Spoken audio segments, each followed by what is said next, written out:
Alcoholics Anonymous is a worldwide organisation that's helped countless people overcome problems with addiction.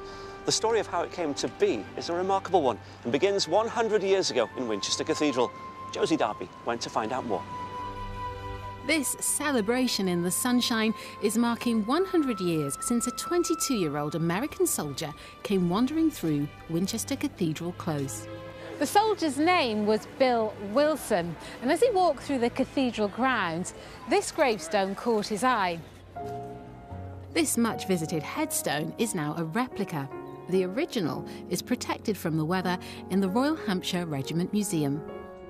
So this is the actual stone that Bill Wilson saw. What about it caught his eye? The name Thomas Thatcher was so similar to his best friend back in the States, Ebby Thatcher. And Thomas Thatcher died, as you can read, from a violent fever caught by drinking cold small beer on a hot day. Bill Wilson understood this unusual inscription to mean the 26-year-old soldier had died from drinking too much.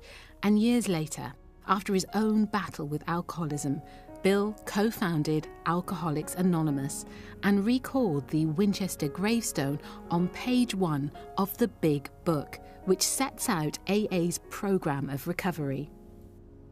What impact does this have on people who are now thankfully sober? I've had grown men and women in tears because the Fellowship of Alcoholics Anonymous has completely changed their lives and in many cases saved their lives. One of the key elements of AA's 12-step programme is an acknowledgement of a higher power.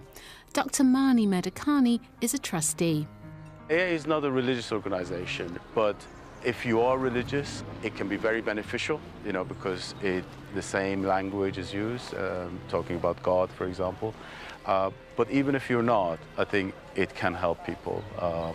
So there's a saying, if AA can help you if you believe in God, AA can help you if you don't believe in God, but AA can't help you if you think you are God.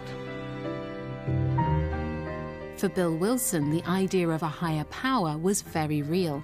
At his lowest point, he cried out to God and later described what happened. Suddenly, the room was ablaze with an indescribably white light. I was seized by an ecstasy beyond description. Then came the blazing thought, you are a free man. Someone whose own story reflects some of that experience is Emma. Can I ask, how much were you drinking?